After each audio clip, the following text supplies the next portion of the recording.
Peter Thiel pode ser o investidor bilionário mais perigoso vivo. Um bom homem é alguém muito perigoso que controla isso voluntariamente. Como alguém se torna realmente perigoso? Você se torna perigoso ao juntar dinheiro, poder e sua agenda pessoal. Peter Thiel possui dinheiro, poder e uma agenda.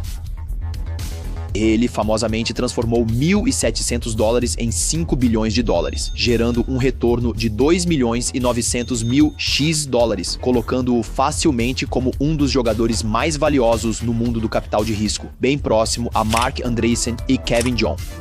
Ele está começando a jogar o jogo do poder ao se tornar mais ativo na política. No passado, ele ajudou famosamente Donald Trump a subir ao poder. Agora, ele está começando a apoiar estrategicamente candidatos políticos selecionados que estão alinhados com seus objetivos. E por fim, ele tem uma agenda. Mas sobre isso mais tarde.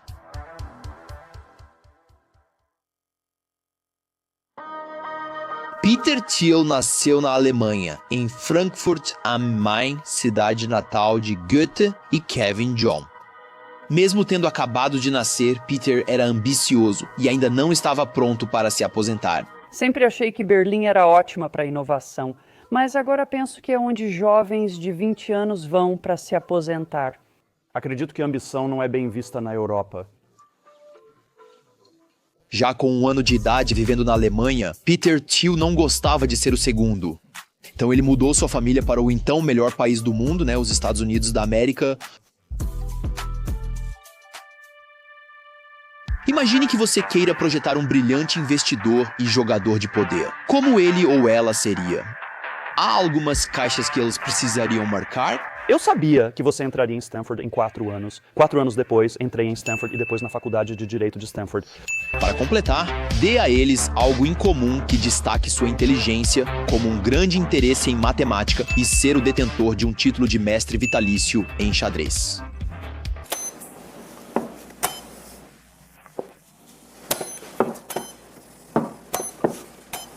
Peter Thiel tinha tudo isso e mais. Após se formar na Faculdade de Direito de Stanford em 1992, ele afirmou corretamente que este era apenas o início de sua trajetória profissional. A vida não termina na faculdade. Thiel começou a montar seu currículo. Ele trabalhou como assistente de um juiz, atuou como advogado de valores mobiliários e como operador de derivativos no banco de investimento Credit Suisse. Aqui, ele desenvolveu uma de suas crenças, que serve como uma grande lição para todos nós tentando construir nossas próprias carreiras. Você sempre prioriza a substância ao status. O que aconteceu em seguida é amplamente conhecido. Foi assim que Thiel construiu uma base sólida para qualquer movimento de carreira ambicioso que ele possa querer tentar no futuro. Ele voltou à Califórnia e em 1998 iniciou uma empresa que depois virou o PayPal. A história do PayPal é fascinante por si só, mas não é só isso. O PayPal se fundiu com a empresa de serviços financeiros online X.com de Elon Musk em 2000, com ambos os alfas, Peter e Elon, entrando em conflito várias vezes no período após a fusão. Juntos fizemos o PayPal funcionar, que era o mais importante. Eu acho o Elon super impressionante porque ele fez algo fora do espaço de tecnologia da informação. O grupo que liderou o PayPal no início é chamado de Máfia do PayPal por sua grande influência nos negócios. Então você pode dizer que Peter fez algumas conexões sólidas naquela época. Porém, essa não foi a única lição que ele levou do PayPal. Thiel estava prestes a experimentar o primeiro grande evento de liquidez de sua carreira. Todos aqui neste canal também buscam isso. Eventos de liquidez. No meu vídeo, o caminho chato para 1 milhão de patrimônio líquido antes dos 35, explico como criar uma base para eventos de liquidez. Como o Peter se tornou líquido? Aquela festa é uma confusão para mim. Só lembro de uma garrafa de champanhe, um charuto e depois acordei. O PayPal abriu capital em fevereiro de 2002 e foi comprado pelo eBay em outubro do mesmo ano por $1,5 bilhão americanos. A propriedade de Thiel no PayPal foi diluída para um único dígito percentual neste ponto. A aquisição lhe deu uma almofada financeira suficiente apenas para seus planos futuros na Megalomedia, 55 milhões de dólares americanos. Thiel estava há cerca de 6 anos em sua carreira. Após se formar e iniciar o PayPal, ele teve seu primeiro grande evento de saída cerca de 10 anos depois, só para você comparar. Imagine que você ganhou 55 milhões de dólares americanos. O que faz depois? Ou você faz apostas arriscadas e tenta maximizar sua riqueza, ou joga pelo seguro e entra no modo de preservação de riqueza. A maioria das pessoas diria que essas são as duas opções. Por isso a maioria não é bilionária. Thiel usou uma estratégia de 3 pilares para preservar sua riqueza e aumentar as chances de grandes acertos.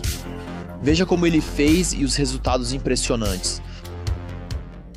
O primeiro pilar foi pegar 10 milhões de dólares e iniciar um fundo de hedge. O fundo Clarion Capital adotava a estratégia macro global, apostando em grandes eventos mundiais. O primeiro pilar deveria preservar e aumentar o capital de Thiel. O segundo pilar era o capital de risco. Ele se tornou ativo como investidor anjo, escrevendo bilhetes de investimento em seu balanço pessoal, bem como iniciando vários fundos de capital de risco. Um desses foi o famoso Founders Fund, considerado um venture capital de primeira linha, com investimentos como Airbnb, Spotify, Lyft e Stripe. O pilar 2 deveria aumentar o patrimônio líquido de forma mais agressiva, com retorno esperado de 15% a 25% ao ano, como nos retornos típicos de venture capital, e pequeno potencial de multiplicar por 100 o capital de Thiel. Pilar 3, o último pilar de sua estratégia, era construir sua própria empreitada. Isso significava pegar uma pequena quantidade de capital e começar totalmente do zero, mas também lhe dava total controle sobre o roteiro da empresa e, portanto, potencialmente o maior potencial de acerto. Essa estratégia se materializou com Thiel fundando a Palantir, uma empresa que se especializa em análise de grandes volumes de dados e trabalha com clientes como o Exército dos Estados Unidos da América. Essa estratégia de 3 pilares funcionou? Claro que sim, funcionou. No fundo de hedge Clarion Capital, os 10 milhões de dólares americanos investidos em 2002 cresceram para cerca de 350 milhões de dólares americanos, sob gestão 2/3 pertencentes a Thiel. Nada mal. Thiel acertou no pilar capital de risco. Já ouviu o investidor buscar o próximo Facebook?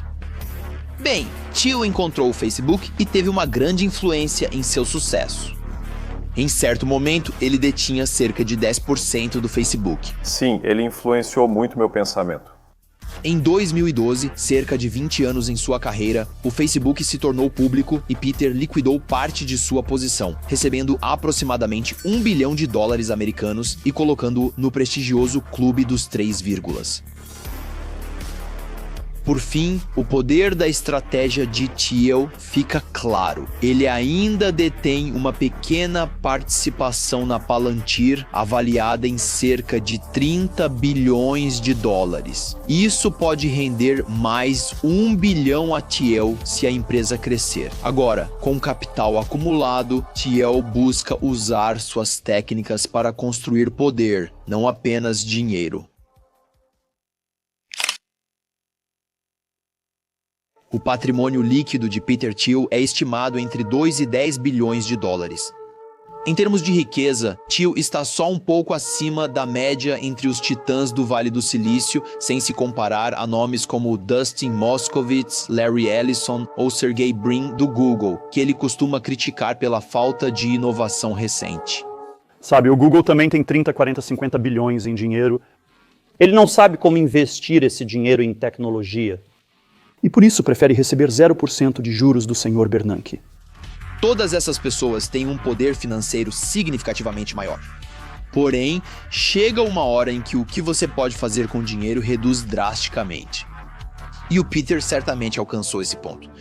O que você faz ao conquistar tudo nos negócios, inclusive dinheiro? Como começar a jogar o jogo do poder? Correto.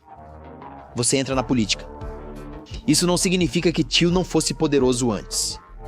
Vamos começar com os fatos do caso. Envolveu uma fita de sexo. Se você grava uma fita de sexo com permissão, é um pornógrafo. Se você grava uma fita de sexo sem permissão, agora é considerado jornalista. Em 2007, o blog Gawker expôs a homossexualidade de Thiel. Ele não gostou disso de jeito nenhum, mas manteve a compostura. Anos depois, ele aproveitou uma oportunidade para lançar um contra-ataque. Thiel admitiu ter financiado secretamente cerca de 10 milhões de dólares em processos contra o Gawker. Em um deles, um júri concedeu ao lutador profissional aposentado, Hulk Hogan, 140 milhões de dólares. A disputa começou em 2007, quando um site do Gawker revelou que o cofundador do PayPal era gay. Thiel disse ao New York Times: Gawker é um terrível intimidador. Ele chamou os processos de uma das maiores ações filantrópicas que fez. Qual o resultado? Não achamos que o veredicto do Hulk Hogan vai se manter, sabe, milhão. Em termos do dinheiro, porém, Gawker perdeu, precisou pagar indenizações milionárias e fechou em 2016. A maioria das pessoas consideraria esse montante de poder extraordinário, mas a maioria das pessoas não é como Thiel ou o público-alvo de nossa comunidade Patreon Discord, e eles não são como as pessoas que seguram o mundo com as duas mãos nas laterais e o giram como um peão. Então é política, e aqui também Thiel está seguindo sua própria estratégia. Normalmente existem vários caminhos comuns para a política. Estudar algo inútil e virar político ao se formar. Ou ter sucesso nos negócios e depois migrar para a política, como Donald Trump ou Michael Bloomberg. Thiel escolheu um terceiro caminho. Thiel é membro do Partido Republicano, mas também apoia candidatos e causas libertárias. Desde 2007, Peter Thiel apoia financeiramente candidatos políticos, normalmente com doações de dezenas de milhares a $1 milhão americanos. Ele apoiou Trump em 2016. O bilionário e cofundador do PayPal, Peter Thiel, faz sua primeira doação de 1,25 milhão para sua campanha. Ele falou pela última vez na Convenção Nacional Republicana? Cada americano tem uma identidade única. Tenho orgulho de ser gay. Tenho orgulho de ser um republicano. Acima de tudo, orgulho-me de ser americano. Hoje à noite, peço a todos os meus compatriotas americanos que se levantem e votem em Donald Trump. Recentemente, Thiel anunciou algo que indica ambições ainda maiores. Temos algumas notícias sobre a meta que queremos trazer para você. Mudanças no Conselho, Peter Thiel não vai se candidatar à reeleição para o Conselho.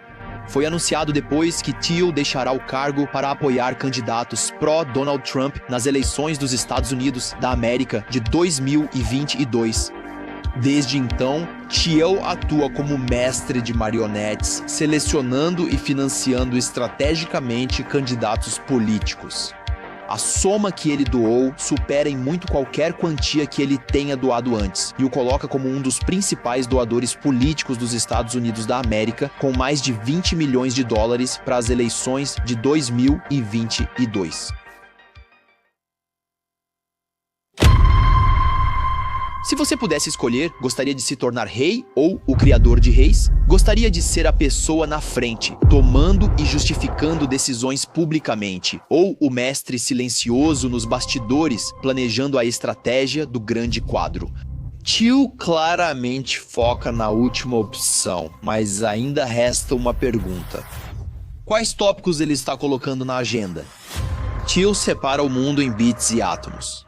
Vivemos em um mundo em que bits eram não regulamentados e átomos eram regulamentados. Este framework é muito útil para se lembrar. Eu o usei em várias instâncias e ele pode até ser útil durante entrevistas de caso. Ele acredita que as inovações surgem no mundo dos bits porque estes são desregulados enquanto os átomos são regulados. Sua filosofia política, que é influenciada pelo professor francês de Stanford, René Girard, enfatiza o papel dos outsiders e não conformistas. Desde seus dias de estudante, ele violou propositalmente as regras da correção política e reuniu jovens mentes da direita libertária ao seu redor em seu séquito. Isso significa que ele é contra todos que estão estudando. Precisamos resistir a essa ideia de que a única maneira de se salvar é obtendo um diploma universitário. Anti-China. Mas se você está só 1 ou 2 passos à frente, não é muito. Se tudo é copiado rápido, talvez nem precise inovar. Você pode terceirizar todo o trabalho de P&D muito difícil para o Ocidente. Há muitos custos econômicos mortos nisso. E se você puder roubar toda a propriedade intelectual... Anti-iniciar negócios ruins. E talvez eles não deveriam estar iniciando negócios. Então, na minha opinião, deveríamos estar iniciando mais bons negócios e menos ruins. Anti-inferioridade. Em julho de 1969, o homem chegou à Lua e 3 semanas depois começou Woodstock. Ele contrapõe a exterioridade ao progresso e critica quem não pensa por si, agindo como ovelha. Já não confiamos na capacidade das pessoas de pensar neste século.